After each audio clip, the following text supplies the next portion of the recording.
ज्योतिष सदन केंद्र चैनल पर हमारे आप सभी प्रिय दर्शक गणों का बहुत बहुत हार्दिक स्वागत और अभिनंदन। मेरे प्रिय साथियों, मैं हूं आचार्य पंडित सर्वदानंद शर्मा। मेरी ओर से भी हमारे आप सभी प्रिय दर्शक गणों को बहुत बहुत प्यार भरा नमस्कार।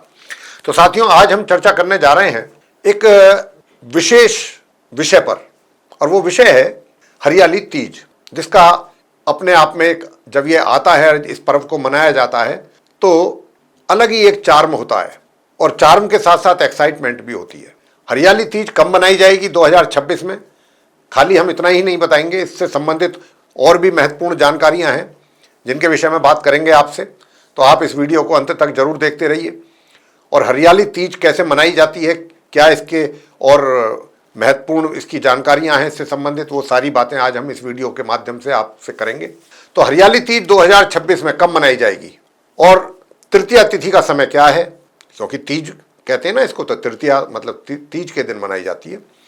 हरियाली तीज 2026 शनिवार 15 अगस्त 2026 को इस वर्ष मनाई जाएगी। और तृतीया तिथि यानी कि जिस दिन हरियाली तीज होगी वो 14 अगस्त 2026 को शाम को 6:47 पर शुरू हो जाएगी, आरंभ हो जाएगी, और 15 अगस्त 2026 की शाम के 5:29 पर समाप्त होगी। हरियाली तीज का धार्मिक और सांस्कृतिक पहले तो महत्व जानेंगे क्या चीज है। यह पर्व देवी पार्वती और भगवान शिव जी के मिलन का स्मरण कर दाम्पत्य सुख, पति की दीर्घायु और परिवार की समृद्धि के लिए व्रत और पूजा का विशेष दिन है। ये साथ ही सावन की हरियाली, झूले, गीत और श्रृंगार के माध्यम से स्त्री जीवन में आनंद और उत्साह भी लाता है। क्या हरियाली तीज पर केवल विवाहित स्त्रियां ही व्रत रख सकती हैं? यह भी एक प्रश्न आता है, इसका भी हम आपको उत्तर देंगे। नहीं, ऐसा नहीं है साथियों। सामान्य परंपरा में विवाहित स्त्रियां अपने पति के लिए व्रत तो रखती हैं, लेकिन अविवाहित कन्याएं भी योग्य जीवन साथी और सुखी दाम्पत्य की कामना से हरियाली तीज का व्रत रखती हैं। हरियाली तीज पर हरा वस्त्र और मेहंदी क्यों महत्वपूर्ण मानी गई है? हरा वस्त्र सावन की हरियाली, क्योंकि सावन के महीने में चारों तरफ हरियाली ही नजर आती है, समृद्धि और नवजीवन का प्रतीक है। मेहंदी सुहाग और श्रृंगार का चिन्ह मानी जाती है। मान्यता तो यह है कि गहरी मेहंदी और हरा श्रृंगार सुहाग की शक्ति और प्रेम की गहराई का संकेत देता है। हरियाली तीज के दिन कौन से मुख्य अनुष्ठान करना विशेष शुभ माना गया है? कौन से अनुष्ठान करना विशेष शुभ माना गया है? तीज माता और शिव पार्वती जी की पूजा, निर्जला या संयमित व्रत, 16 श्रृंगार, मेहंदी रचना, वट वृक्ष की पूजा और झूला झूलना, ससुराल से मिले सिंधारा जिसको कहते हैं, धारण करना और परिवार के बुजुर्गों का आशीर्वाद लेना इस दिन विशेष रूप से शुभ माना गया है। साथियों, हरियाली तीज को सावन की तीज, छोटी तीज या मधुश्रवा तीज के नाम से भी जानते हैं, जहां कजरी तीज भाद्रपद कृष्ण पक्ष की तृतीया पर और हरितालिका तीज भाद्रपद यानी कि भाद्रों का महीना और उसके शुक्ल पक्ष की तृतीया पर मनाई जाती है, तीसरी मतलब तीज पर। वहीं हरियाली तीज सावन के शुक्ल पक्ष में स्त्रियों के लिए सौभाग्य और श्रृंगार का आरंभिक उत्सव बनती है। हरियाली तीज क्या है और सावन में इसे इतना क्यों विशेष माना गया है, क्यों इतना खास माना जाता है? हरियाली तीज 3 प्रमुख तीजों में से एक है। जैसा अभी मैंने तीनों तीजों का अलग अलग नाम लिया है आपसे, उनमें से ये एक है, और इसका सीधा संबंध सावन मास और हरियाली से जुड़ा है। वर्षा ऋतु के बीच जब धरती हरी चादर से ढक जाती है, तब यह पर्व प्रकृति, प्रेम और भक्ति का सुंदर संगम बन जाता है। इस तीज का प्रमुख उद्देश्य विवाहित स्त्रियों द्वारा अपने पति के दीर्घायु, स्वास्थ्य और सुख समृद्धि के लिए व्रत रखना होता है। इसे सावन की तीज, सावन की छोटी तीज या सावन की हरियाली तीज के नाम से भी जानते हैं। कई स्थानों पर इसका महत्व करवा चौथ के समान ही माना गया है। जी हाँ, क्योंकि दोनों ही पर्व सुहाग और दाम्पत्य सुख से जुड़े हुए हैं। हरियाली तीज पर देवी पार्वती माता को विशेष रूप से तीज माता के रूप में पूजा जाता है और उनके शिव भगवान से मिलन की कथा का स्मरण भी किया जाता है। हरियाली तीज और देवी माता पार्वती भगवान शिव जी का दिव्य मिलन के विषय में बताएंगे। तो मान्यता तो यह है कि अनगिनत तपस्या, व्रत और साधना के बाद देवी पार्वती जी को भगवान शिव जी ने पत्नी के रूप में स्वीकार किया। इस दिन यानी कि इस दिव्य मिलन की स्मृति में हरियाली तीज का उत्सव मनाया जाता है।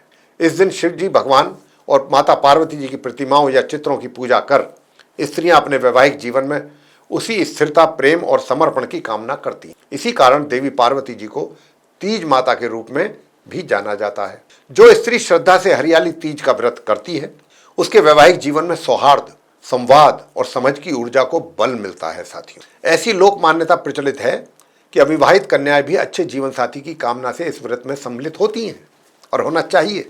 हरियाली तीज 2026 तिथि और नाम विभिन्न क्षेत्रों में, उसकी भी जानकारी आपको देंगे।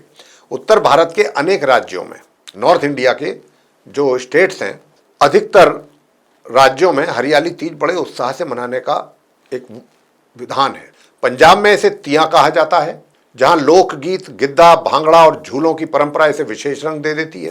राजस्थान में इसे श्रृंगारा तीज के रूप में भी जानते हैं और यहाँ राजघरानों से लेकर सामान्य घरों तक स्त्रियां 16 श्रृंगार के साथ इस उत्सव को बड़े धूमधाम के साथ मनाती हैं। साथियों, हरियाली तीज को कई स्थानों पर सावन की तीज, चोटी तीज या मधुश्रवा तीज भी कहते हैं। नाम भले ही बदल जाएं, पर भाव तो एक ही रहता है कि सावन की हरियाली तीज के बीच स्त्री अपने सुहाग और घर परिवार के लिए प्रार्थना करती है और कुछ समय के लिए स्वयं भी उत्सव की तरह जीती है उस पर्व को। हरियाली तीज 2026 जो है, ये जो मनाया जाएगा 15 अगस्त को, उसके व्रत के नियम क्या हैं, कैसे उनका पालन आपको करना चाहिए, इसके ऊपर बात करते हैं। हरियाली तीज का जो व्रत है, सामान्यतः निर्जला व्रत के रूप में भी रखा जाता है, जिसमें कई स्त्रियां दिन भर जल भी ग्रहण नहीं करती। हालांकि यह निर्णय स्वास्थ्य, आयु और क्षमता के अनुसार किया जाना चाहिए। हम ये कहते हैं, बहुतों के लिए फलाहार या हल्का जल ग्रहण कर संयमित व्रत रखना भी उचित माना गया है हमारे शास्त्रों में। तृतीया तिथि 14 अगस्त की सायकाल, जैसा कि मैंने कहा भी है कि 6:47 से शुरू होकर के 15 अगस्त को 5:29 तक रहने के कारण अधिकांश स्त्रियां मुख्य व्रत 15 अगस्त को ही मानेंगी, मानना भी चाहिए। वे सूर्योदय से पहले स्नान कर स्वच्छ और प्राय हरे रंग के वस्त्र पहनेंगी, पहनने भी चाहिए, पहनती भी हैं बहुत स्त्रियां। दिन भर व्रत रखती हैं और चंद्र दर्शन या ग्रह परंपरा के अनुसार पूजा पूर्ण कर व्रत खोलती हैं। हरियाली तीज का एक बड़ा आकर्षण श्रृंगार और सिंधारा की परंपरा भी है। ससुराल पक्ष से विवाहित स्त्रियों को साड़ी या लहंगा, हरी चूड़ियां, मेहंदी, सिंदूर, बिंदी, मिठाइयां और अन्य सौभाग्यवर्धक वस्तुएं भेजी जाती हैं। इन्हें सिंधारा या श्रृंगार की सौगात माना जाता है। विशेषकर नवविवाहिता स्त्रियों के लिए यह भावनात्मक रूप से बहुत महत्वपूर्ण होता है। स्त्रियां इस दिन प्राय हरे रंग की साड़ी या लहंगा पहनती हैं। हरा रंग सावन की हरियाली, नवजीवन और समृद्धि का प्रतीक माना जाता है। मान्यता है कि 16 श्रृंगार के साथ व्रत रखने से पति की आयु में वृद्धि, दाम्पत्य में मधुरता और घर में लक्ष्मी जी का स्थिर वास हमेशा बना रहता है। हरियाली तीज पर मेहंदी का आप ही अपना एक अलग महत्व है। अगर हम मेहंदी की बात करें, बिना मेहंदी के तीज के श्रृंगार को अधूरा माना गया है। स्त्रियां जो हैं, हाथों, बाहों और पैरों पर सुंदर मेहंदी रचवाती हैं। कई स्थानों पर मेहंदी में पति या प्रिय के नाम के अक्षर छिपाकर लिखने की भी परंपरा है। लोक धारणा है कि जितनी गहरी मेहंदी रचती है या रचाई जाती है, उतना ही पति या भावी जीवन साथी का प्रेम गहरा महसूस होगा। भले ही यह प्रतीकात्मक भाव हो, पर इस बहाने स्त्री मन में अपने संबंध के प्रति श्रद्धा, स्नेह और उत्सुकता को पुनः जागृत करती है। मेहंदी रचाने का सामूहिक वातावरण भी बहनों और सखियों के बीच स्नेह और हंसी खुशी का अवसर बनता है। अब हम आपको हरियाली तीज के व्रत की विधि, पूजा की विधि ये बताने वाले हैं।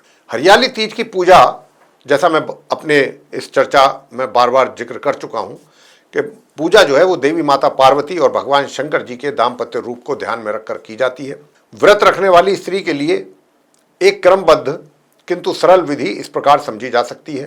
प्रातःकाल की तैयारी कैसे होनी चाहिए। ब्रह्म मुहूर्त या प्रातःकाल आप उठ करके स्नान करें और स्वच्छ प्राय हरे या हल्के रंग के वस्त्र धारण करें। पूजा स्थान पर गंगा जल या स्वच्छ जल से शुद्धिकरण कर लें और भगवान शंकर जी और देवी माता पार्वती जी की प्रतिमा या उनका चित्र स्थापित करें। व्रत का संकल्प लें। दिन भर संयम, नम्रता और भक्ति के साथ व्रत रखें। किसी पर क्रोध ना करें, किसी से झूठ ना बोलें, इन बातों का भी ध्यान रखें। किसी की बुराई ना करें, किसी की चुगली ना करें, किसी को बुरा भला ना कहें। तीज माता शिव और पार्वती माता की पूजा करें। थाली में रोली, चावल, फूल, धूप, दीप, फल, मिठाई और श्रृंगार सामग्री भी रखें। तो सबसे पहले तो पूजा करने से पहले, मतलब पूजा जब आप शुभारंभ करते हैं पूजा का, वो आपने पूजा के लिए सामग्री सब इकट्ठी कर ली और भगवान की चित्र वगैरह सब लगा के पूरा सामग्री इकट्ठा कर लिया। अब आपको शुभारंभ करना है पूजा का। पहले भगवान गणेश जी का स्मरण करें। बाधा निवारण की प्रार्थना की जाती है पहले। इसके बाद देवी पार्वती माता को तीज माता के रूप में पूजते हुए सिंदूर, चूड़ियाँ, कुमकुम, बिंदी, मेहंदी और वस्त्र अर्पित किए जाते हैं। साथ ही भगवान शिव जी की पूजा कर दोनों का संयुक्त आशीर्वाद ग्रहण किया जाता है। माँ पार्वती जी, भगवान शंकर जी। पूजा के दौरान भगवान शंकर जी, माँ पार्वती जी विवाह या उनके मिलन से जुड़ी कथाओं का श्रवण करना चाहिए। स्त्री मन ही मन प्रार्थना करती हैं कि उसके परिवार में भी ऐसी ही स्थिरता और समझ बनी रहे हमेशा। अब व्रत का पालन और चंद्र दर्शन वो कैसे करें? अनेक स्त्रियां हरियाली तीज पर निर्जला व्रत, जैसा हमने चर्चा में कहा भी है, करती हैं। हालांकि स्वास्थ्य के दृष्टिकोण से तो उचित मार्गदर्शन के साथ ही कठोर व्रत लेना चाहिए। स्वास्थ्य का भी ध्यान रखना है।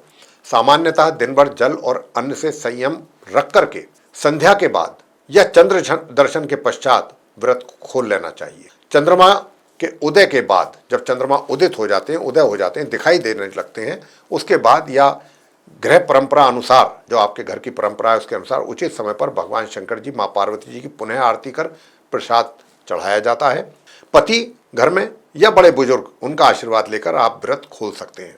सात्विक भोजन ग्रहण करके दिन का पूरा व्रत पूर्ण किया जाता है। ये है हरियाली तीज को मनाने का पूरा विधि विधान।